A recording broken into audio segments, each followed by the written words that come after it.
Saludos, amigos y amigas de La Respuesta. Una de las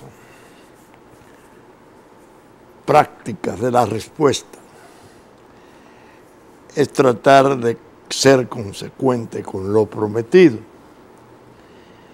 El pasado domingo, el pasado fin de semana, para mejor decirlo, en el último programa, yo hice una alusión al final, ya sin tiempo, respecto a lo que había constituido para la República como un revés,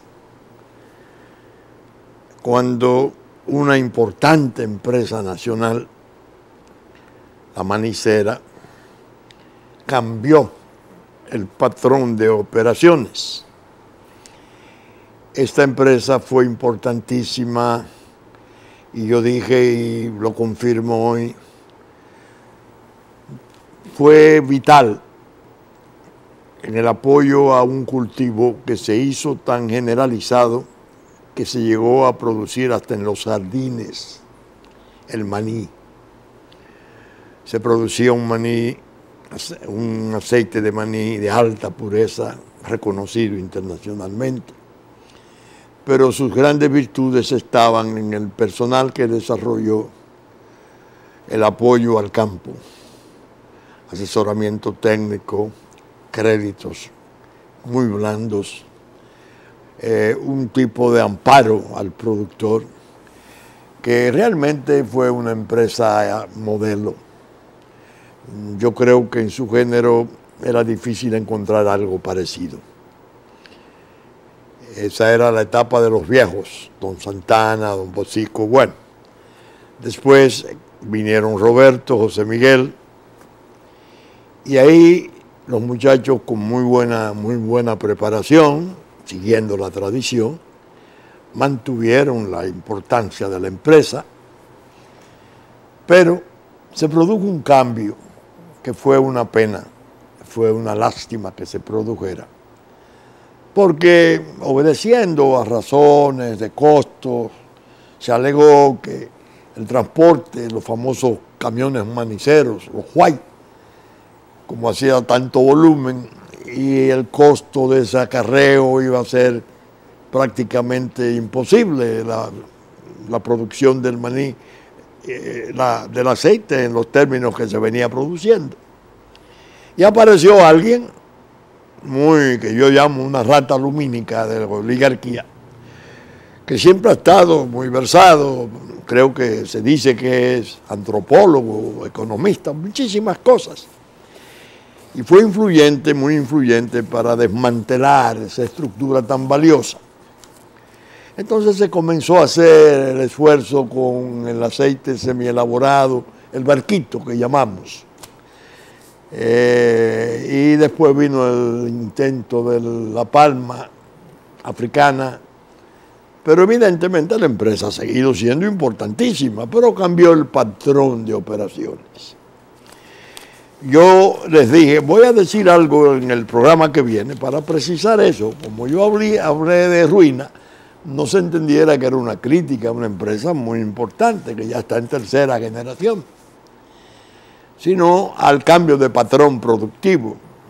Ahora es una empresa importadora, comercializadora, importantísima, pero los campos de la frontera, Santiago Rodríguez, Dajabón, los campos de Nagua, Cabrera, la entrada, etcétera, todo donde había maní, desaparecieron. Y por desgracia, esa desmovilización de esa estructura fue fatal para la República. Ahora, ¿cuándo hablé yo de esa situación por primera vez? He aquí, les voy a mostrar esto. Esta es solo una edición. Mírenla aquí. No sé si la están captando bien.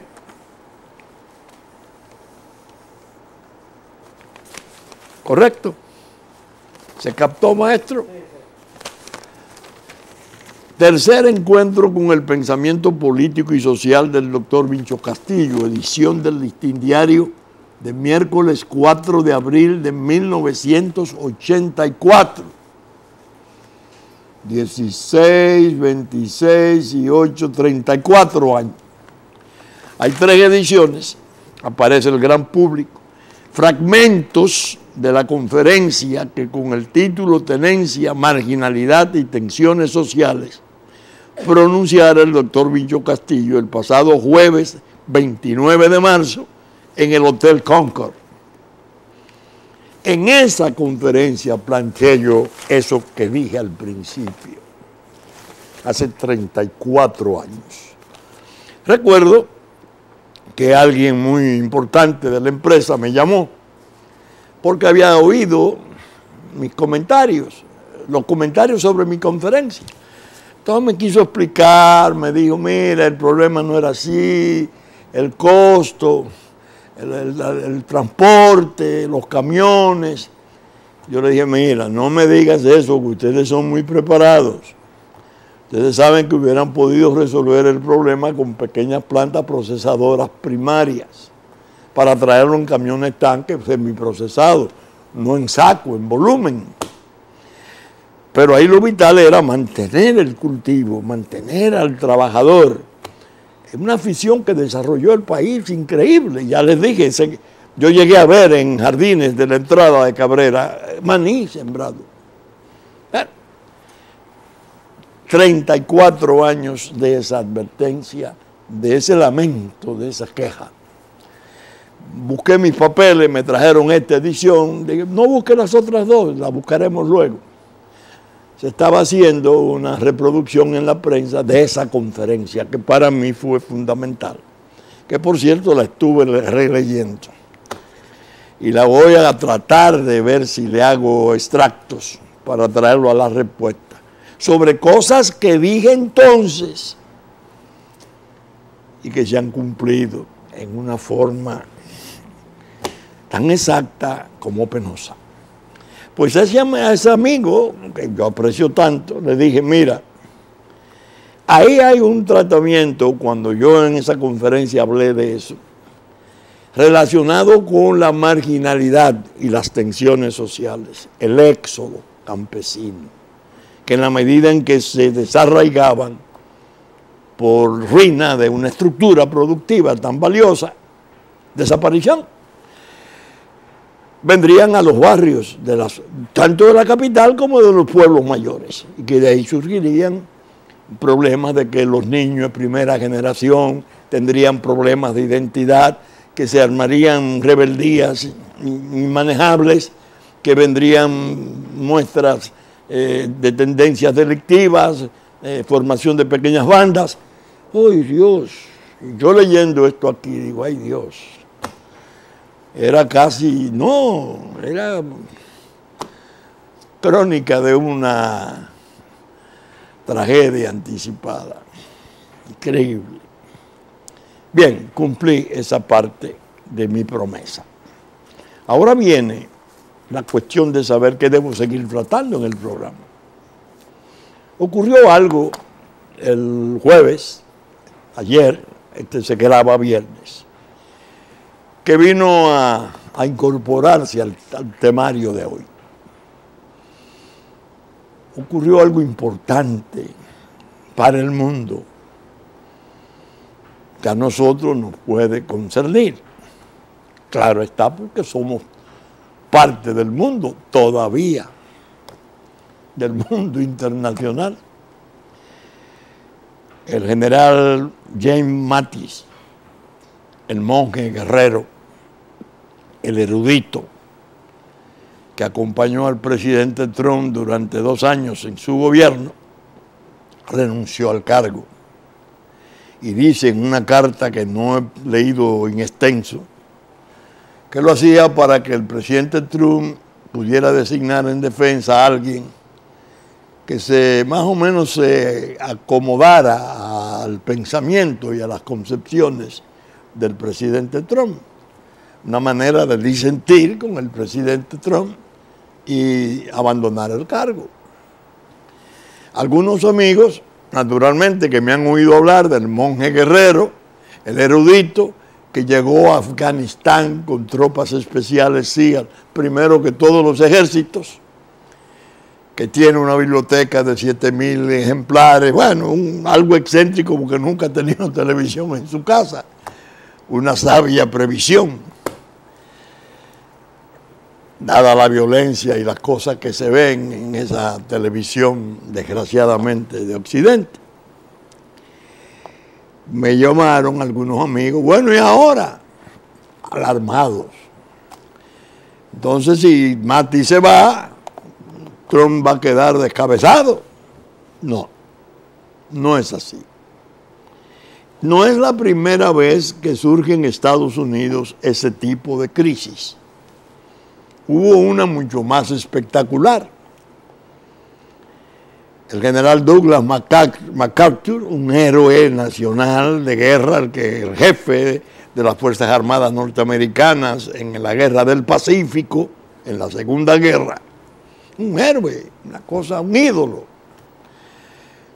Se puso al frente en un momento dado de las fuerzas de la Guerra de Corea en el año 1950, 51. Y él tenía un punto de vista distinto al del presidente Trump. Él entendía que había que escalar más allá de Incheon, del río Yalu, creo, no recuerdo bien. Era una expansión de la guerra para tratar de evitar que surgiera, que quedara la posibilidad de una Corea del Norte. El presidente Truman no quiso. Y aquel, que era un ídolo, se insubordinó, le dijo cosas desagradables y el presidente Trump lo destituyó. MacArthur, cuando lo trajeron a Nueva York después de la Segunda Guerra Mundial y desfiló descapotado en un carro descapotado, fueron millones de gente que fueron a tributarle aplauso. Había una diferencia en la concepción de la guerra. En este caso hay una diferencia en la concepción de la salida de la guerra de Siria. El presidente Trump ha dicho desde hace mucho tiempo, cada quien que pague su defensa. Nosotros no podemos seguir siendo protectores y defensores y policías del mundo, metiéndonos en todas partes. Tiene 2.000 soldados en Siria y dijo, lo voy a traer a casa. Y contempló la posibilidad de reducir la presencia norteamericana en Afganistán, donde había estado el monje guerrero, que fue un as, el general Mattis. Surgió la diferencia. Fruto de eso, era lógico, un hombre, un militar de alto honor, se fue. Pondrán otro, que se avenga más a la concepción del presidente Trump sobre la cuestión de la guerra, que Oriente Medio siempre se ha tenido como una fuente posible de un gran desastre mundial. Una tercera guerra puede comenzar, sobre todo las dificultades que hay en el trato con Irán y los problemas de la capacidad nuclear de Irán por desarrollar.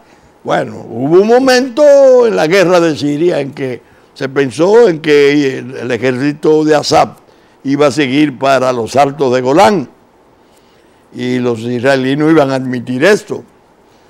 Iba a venir, hay una confrontación directa ya de ejército israelí con el ejército sirio y eso era el principio de una situación terrible, que fue el momento en que aprovechó el presidente, el líder de Rusia, para intervenir. Y fue una intervención masiva de cohetes de largo alcance, de ejércitos y todo. Y ahí se mantiene una presencia enorme. Está controlando la situación, apoyando al presidente Assad, porque Rusia tiene 2 bases navales en Siria, que es su salida al Mediterráneo, y entonces ahí es donde sus barcos de guerra, que mantienen un arco en respuesta a las flotas norteamericanas que están también en el Mediterráneo. Es decir, un problema, un trastorno que dije al principio, hace un momento, como que concierne al mundo, porque de ahí pueden surgir muchas cosas. La prensa ha estado dándole máquina porque hay una guerra, no la guerra comercial con China solamente, sino la guerra Trump-prensa. El Twitter del Trump contra los periódicos y los medios de comunicación del mundo. Y tratan de sacarle ventaja política, lo cual es una imprudencia. Lo ideal es que examinen que son dos posiciones. El Trump, que se suponía que podía adelantar actos agresivos de guerra, que quiere traer a sus soldados a casa. El viejo oficial, el monje guerrero, que participó en esas guerras, que incluso tuvo diferencias graves con el presidente Obama, porque sobre Afganistán tenían puntos de vista distintos. Él, como el general Kelly, medio se le insubordinaron al presidente Obama. Y por eso lo recoge Trump, es lo que pienso, ¿no? En definitiva, se trata de algo que ocurre allá, pero que concierne a todo el mundo.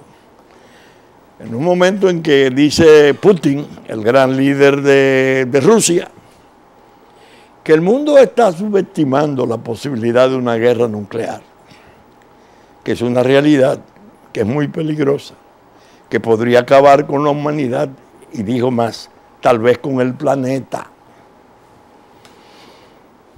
Y en un momento en que China se anuncia que está desarrollando la bomba atómica nuclear más poderosa de todos los tiempos. Es decir, no son cositas las que se están tratando en esos niveles y en esos ámbitos. Bien, pero quería no dejar de tocarlo porque a la respuesta le corresponde adelantarse en sus análisis de orientación, diciéndole a sus fieles y queridos seguidores los puntos de vista que tenemos al respecto, como una manera de ayudar, como he dicho otras veces, a la buena orientación. Ahora bien, traigo algo que sí está en el temario que había desarrollado. Una publicación del Nuevo Herald de Florida, Miami, bajo el título Perdón Diosdado Cabello, eres inocente. Dicen demandados pese a sanciones por narcotráfico. ¿Qué ocurrió? En Venezuela, el segundo hombre de importancia de la política venezolana, del chavismo, presidente de la llamada Asamblea Constituyente,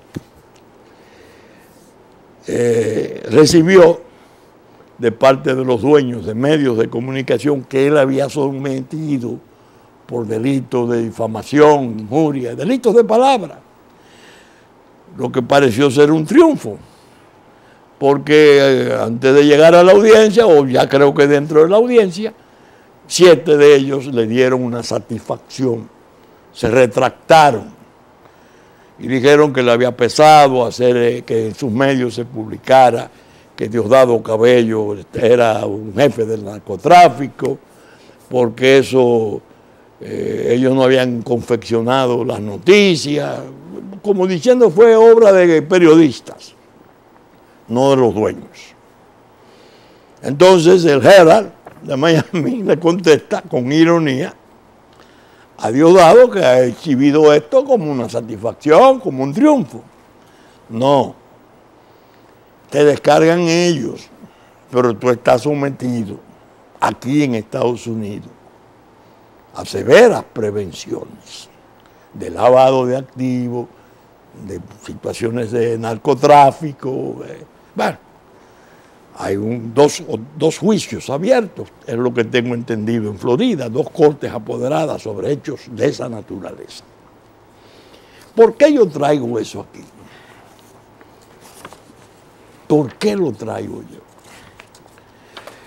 Ustedes me han oído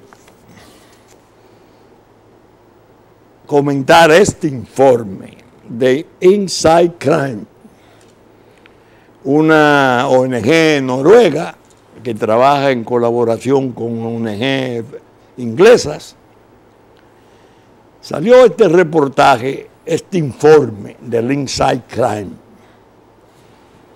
República Dominicana y Venezuela, tráfico de cocaína por el Caribe. En 2 programas yo he hablado largamente de esto, lo preocupante que resultaba que esos centros de pensamiento y esas oficinas internacionales de investigación nos responsabilizaran a nosotros en la forma como responsabilizan a la República Dominicana, considerando que es un depósito, ya no un simple territorio de tránsito de drogas, que tal vez el 15% de la droga que entra a Europa y Estados Unidos pasa aquí, por República Dominicana, que es previsible que tenga apoyo político, militar, policial, un informe muy negativo, muy peligroso. Yo lo leí precisamente por eso y lo comenté por eso. Pero me mantuve en el nivel de entender que era un informe de una entidad en Noruega, que uno no podía tampoco dar eso como tan válido, como y siendo tan severos los comentarios.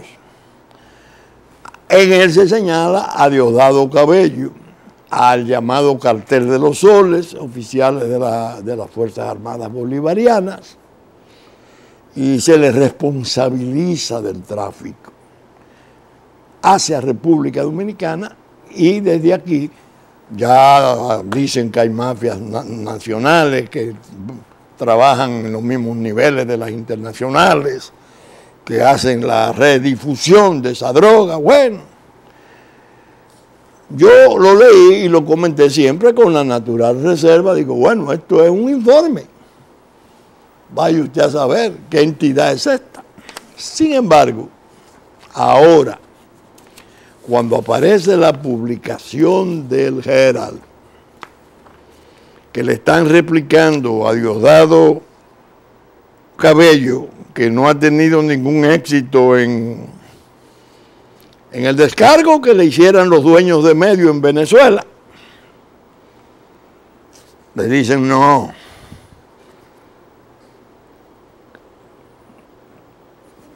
No es así. Tú y tu hermano José David tienen procesos abiertos aquí muy graves. Y le enumeran una serie de procesos abiertos a Cabello en Estados Unidos.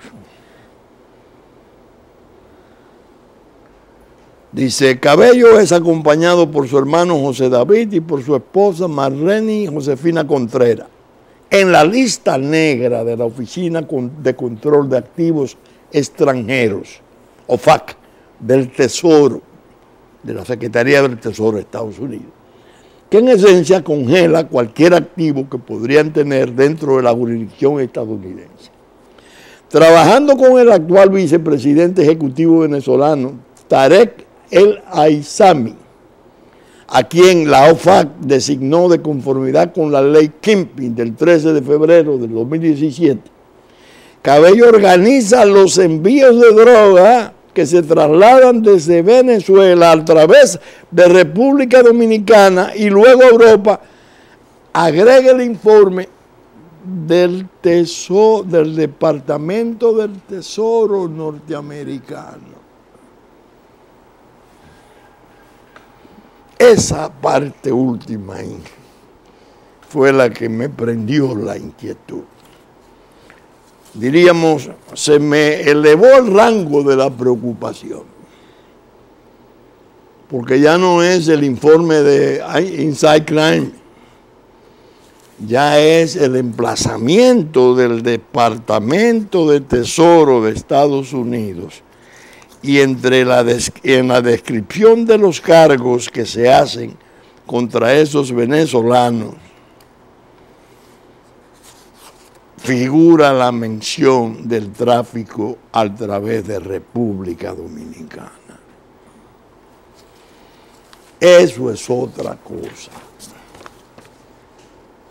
Y yo quería traer no el contraste, La coincidencia entre el informe que hace 6 meses de Inside Crime saliera, 4 meses, y esta revelación que no conocíamos.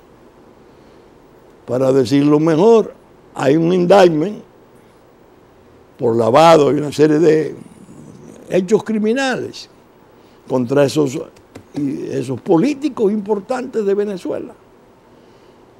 Pero se describe en ese indictment República Dominicana. Se podría decir que tal vez el Inside Crime sacó la información que en su informe les puso con mucha dureza del propio emplazamiento del Departamento de Tesoro. Podríamos decir, simplificando, la República Dominicana como Estado, de un modo extraño, está señalada como destinataria, depósito de la droga en los términos que decían los noruegos, pero ya por obra de la autoridad norteamericana. Es preocupante. Lo quería traer para que los amables seguidores de La Respuesta vean el tipo de coherencia,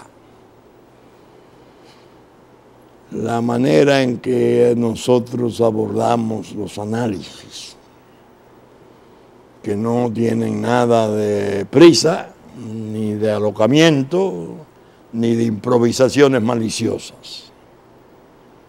Eso es muy grave, muy grave. Y hay que mantener el ojo abierto para saber las cosas que se pueden desprender de esa situación, que podrían ser hondamente turbadoras de la normalidad nacional, de la paz nacional, de la funcionalidad de las instituciones nuestras. Hasta ahí. Bien, este programa, como dije, se está grabando viernes 21 de diciembre, entre el invierno hoy.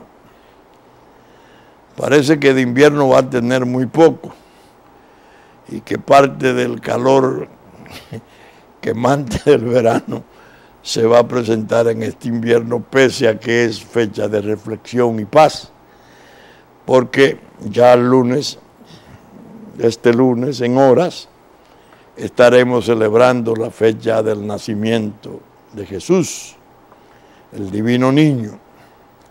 Para los cristianos, una fecha sacratísima, al menos para los que ejercemos y tenemos la fe muy, muy arraigada y confiamos tanto en el Señor. 21 de diciembre. Aparece el 20 o 19 una información que una organización denominada Haitianos Organizados en la República Dominicana, algo así, hará una marcha el domingo en el Mirador del Sur. Cuando yo me entero es a través de la alarma que mis hijos me transmiten. Primera plana del Nacional, dice en marcha, harán haitianos el domingo, viola la Constitución.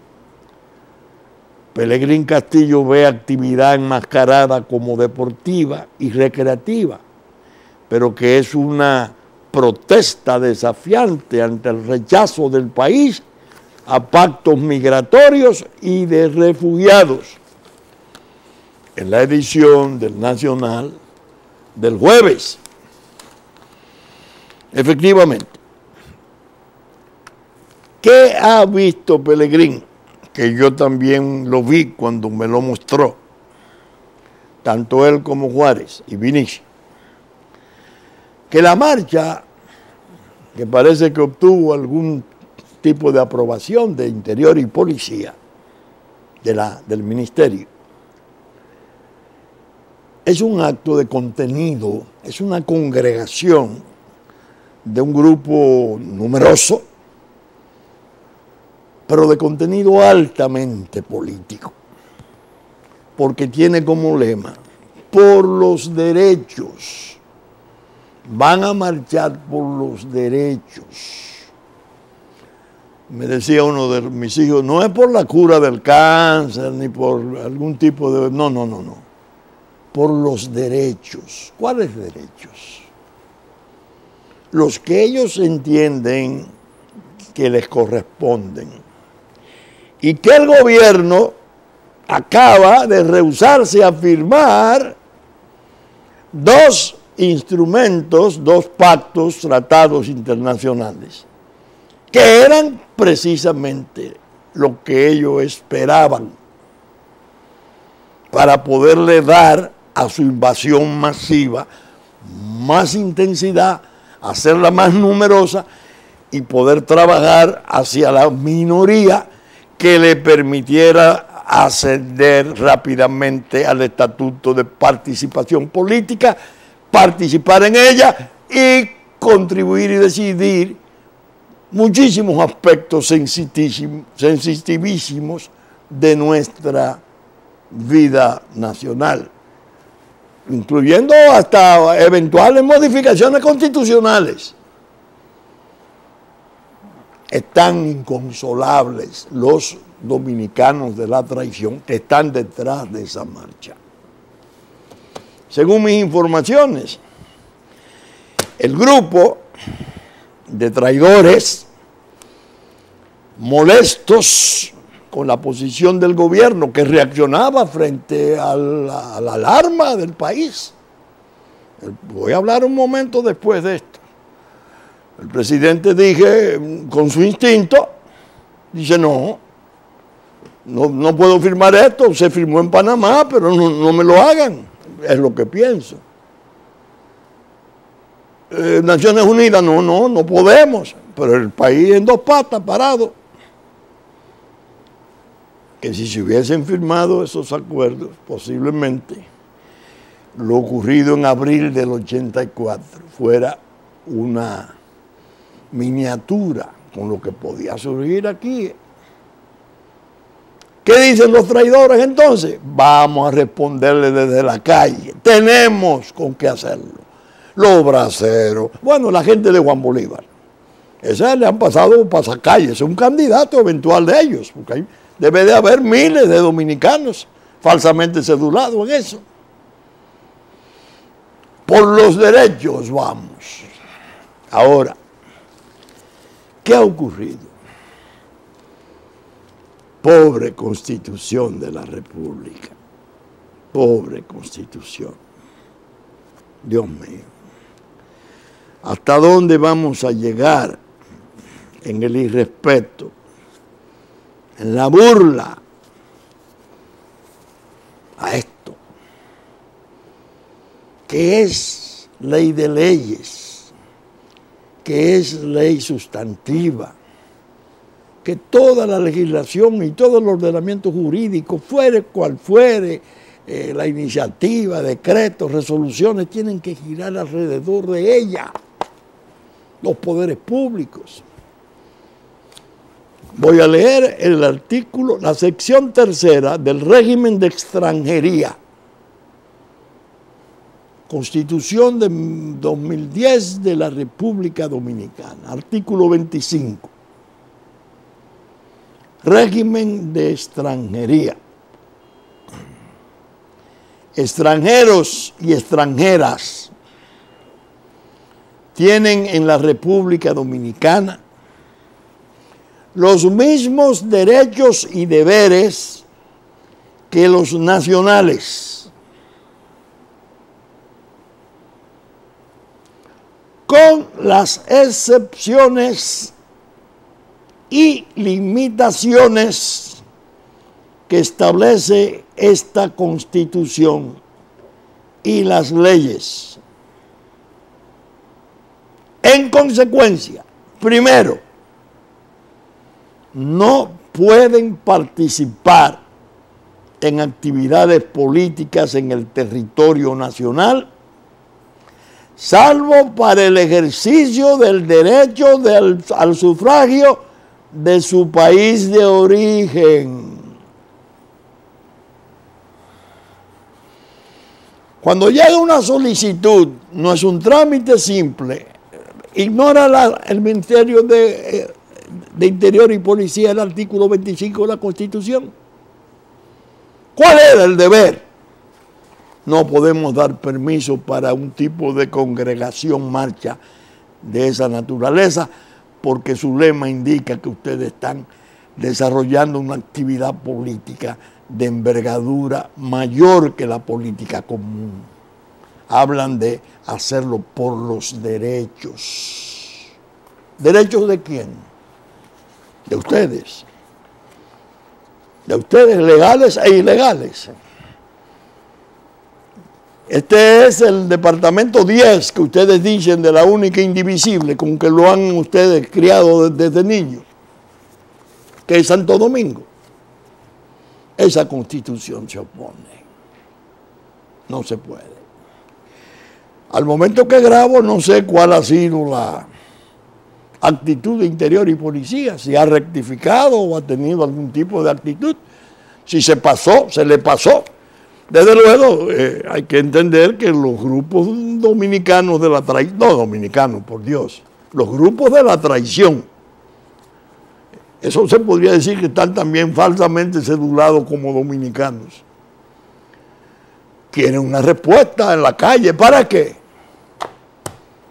Para el mundo. Para hacerla circular por el mundo.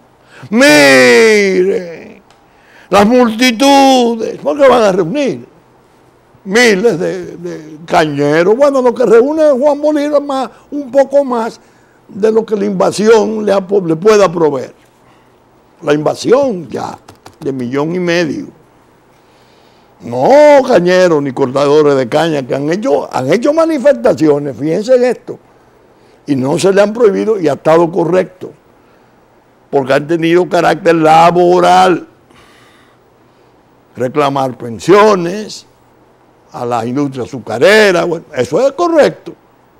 Hemos visto incluso pasacalle adulando a su ídolo, a la gente que mencionara el presidente Mantelí, su mejor aliado, el mejor aliado de Haití en la República Dominicana, Juan Bolívar Díaz. Pero eso era laboral. Esta viene por marcha por los derechos. Los derechos. Esa es política de alta alcurnia. Es decidir cosas que se relacionan con la propia supervivencia del Estado República Dominicana. Lo consintieron. Vamos a ver, Dios ha de querer que rectifiquen y le nieguen y le revoquen cualquier permiso sobre esas bases, sobre un argumento único. El único válido. El librito. La Biblia política. La Constitución no lo permite.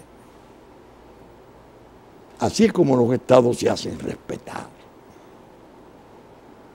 Pero bien, yo hablé hace un momento del 84. 84 son 16, 36 y 8, de eso hace ya, ¿no? Son 16, 26 y 8, 34 años. Hay que imaginarse la cantidad de dominicanos y dominicanas que hay en esa edad, un poco más de esa edad, y todo lo que es menos de esa edad. Hay que hablarle del 84 para ayudarlo a entender el porqué de las alarmas, el porqué de las alertas, el porqué de las actitudes de muchos que, como yo, tomamos los precedentes, usamos los precedentes honradamente para que nuestras advertencias sean constructivas. Yo voy a relatar esto. El 24 de abril de 1984, acabada de pasar la Semana Santa, atiendan los jóvenes, se hizo publicar en el gobierno del doctor Salvador Jorge Blanco el contenido de un acuerdo con el Fondo Monetario Internacional. Como consecuencia de esa publicación, el pueblo se enteró de que eso iba a entrañar una cantidad de elevación de precio y de rigor económico en su perjuicio, sin ninguna dirección política en absoluto, ni de izquierda, ni de derecha, ni de centro izquierda, ni de centro derecha. Explotó la República Dominicana. En forma simultánea, en todo el territorio nacional, se levantó una especie de poblada generalizada. Se comenzaron a asaltar comercios, se perdió la seguridad, una cosa horrible. Ni los políticos, ninguno podía decir, yo sabía, yo tenía idea, nadie tenía idea, menos el gobierno. Bueno, yo voy al programa del Gordo de la Semana, mi querido, inolvidable amigo Freddy Veras Goico, me entrevista sobre los sucesos. Y yo doy unas declaraciones y algunas apreciaciones, todo el mundo desconcertado, pero espantado realmente por la magnitud del conflicto. Y sobre todo que no fue aquí, en un pueblo, en otro, no, fue todo el país, campo y pueblo. Tumbaron palmas, árboles antiguos, casas, fuego. Se incendió la República Dominicana. Después que yo hago todas las consideraciones, todos los políticos la hicimos, todos. Comenzaron los chismes, eso fue el doctor Balaguer. Además hubo una cosa hasta cómica, que Saturnino, alguien que había sido durante muchos años el chofer y muy leal amigo del doctor Balaguer, llegó a general. Y yo, en el patio de Balaguer, habíamos estado como en la preparación de desorden, una locura. No había partido político de ningún color capaz de levantar un movimiento de esa naturaleza. Yo digo que esa es la única vez que, al menos yo en mis años, le he visto al pueblo sacar las garras por sí mismo, sin que nadie se lo diga, sin que nadie lo instigue. 2 días después, me llama el general Sánchez Aybar, que en paz descanse. Me dice que me quiere ver, éramos buenos amigos. Y va a mi casa. Me dice, mire, yo vengo a verlo porque las declaraciones que usted dio en el Gordo de la Semana son preocupantes, fueron muy duras, pero hablé con el secretario era el general Ramiro Mato González, y él me autorizó que podía venir, que me diera una explicación de lo que había pasado. ¿Qué me contó ese general? Iba con 2 coroneles más. Ese 24 de abril, los organismos de inteligencia militar, G2 y J2, reportaron a los mandos que los disturbios que se estaban desarrollando en Capotillo y otros barrios importantes de la capital se estaban saliendo de control, que la policía lucía desbordada, fatigada, y que ya al mediodía el asunto estaba amenazando con generalizarse. Decían los que estaban trabajando en la inteligencia de esos barrios. El mando tenía noticias de que en todo el país había ese tipo de disturbios. General Matos González va a ver al presidente Jorge Blanco. Entonces le explica y le dice: yo vengo a proponerle, según me dijo el general Sánchez Aybar, traer esta misma tarde, hoy mismo, no sé la hora exacta que era, la primera brigada y alojarla en el Olímpico, y muy de madrugada que amanezcan los barrios con la presencia militar, ocupados, que era como una especie de disuasivo. Bueno, ya no es la policía, está el ejército tirado ahí con armas largas y con otro entrenamiento. No tienen adiestramiento para luchar con poblaciones, es más peligroso para el alborotador.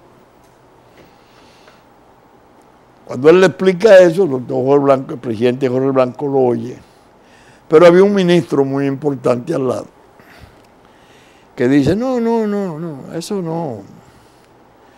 eso no nos preocupa, esto que está pasando, porque quizás nos convenga, porque así el Fondo Monetario Internacional, cuando pidamos una revisión, va a entender mejor por qué no puede ser ese acuerdo, que ha sido lesivo.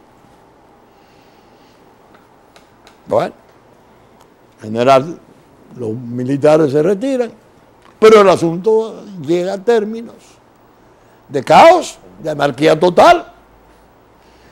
Entonces deciden los militares ir a despertar sobre la medianoche al doctor José Francisco Peña Gómez, que en paz descanse, y le plantean el problema. El doctor Peña Gómez se alarma, con razón. No, yo me voy. Y se viste y va para la casa del presidente Jorge Blanco.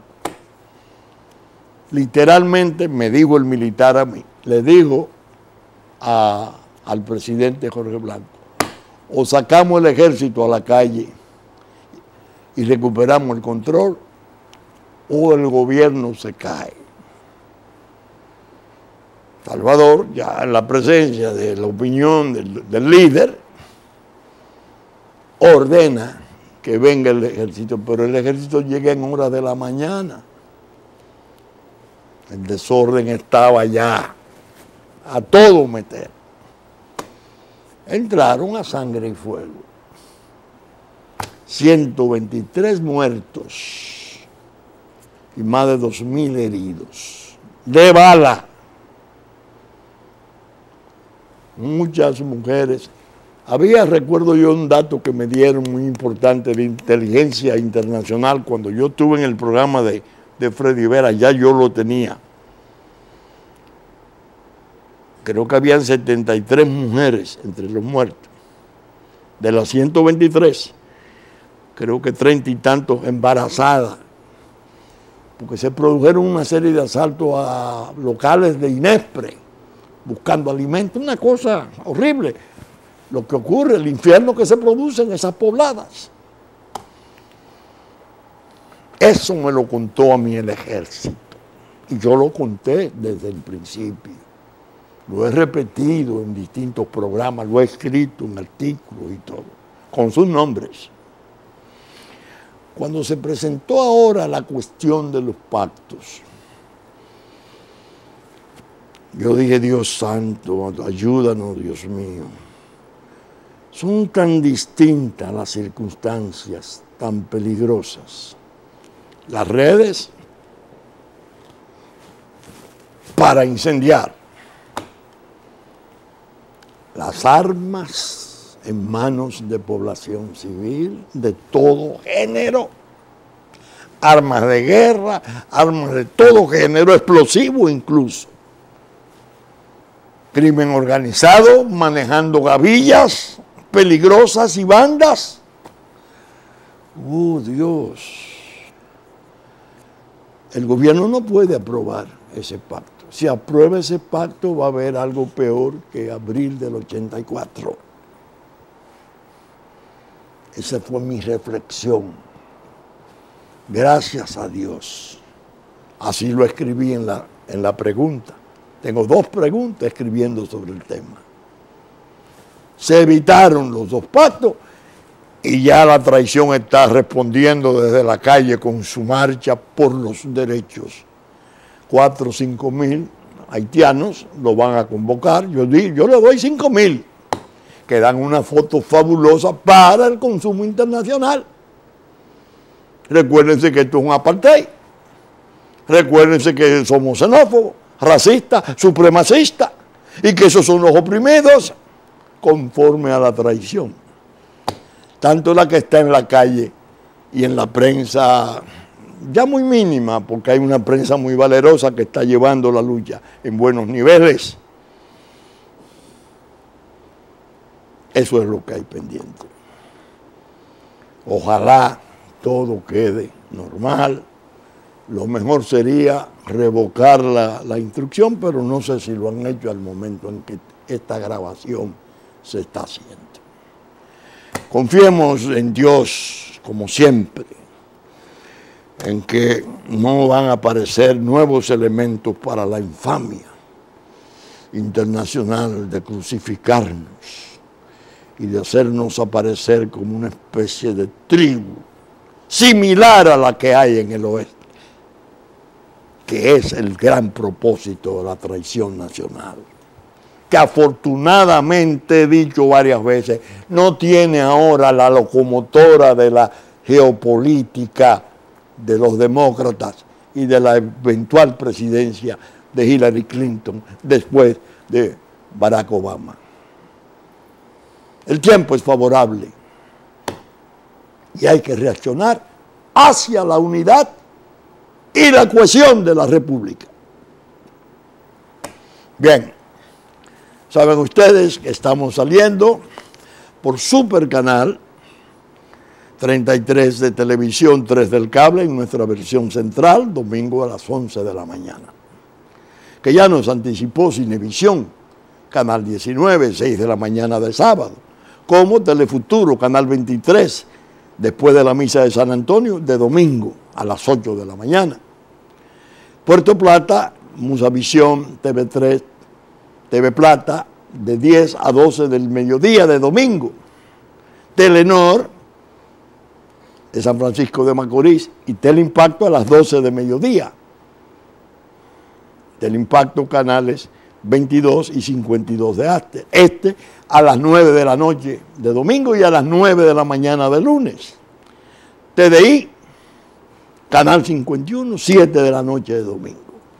Saben ustedes que la radiodifusión está a cargo en la versión central de nuestra siempre aliada, fiel y querida Radio Real de La Vega, a las 11 de la mañana de domingo. Que Diario Horizonte de New York, como Diario Digital Dominicano, reproducen parte de nuestros contenidos. Así como Hit 92, 6 de la mañana de domingo, para el sur de la República. Y los canales amigos de Constanza, Sabaneta, Montecristi, Higüey y Romana, que reproducen nuestros contenidos en los tiempos pertinentes. Con la gracia de Dios, esperamos estar con ustedes en una nueva entrega, ya en el primer programa del año 2019, el próximo fin de semana. Es lo que pienso. No, creo que el 31 es lunes. Estoy un poquito medio confundido, pero bien. A todos, muchas gracias por la atención que nos han prestado.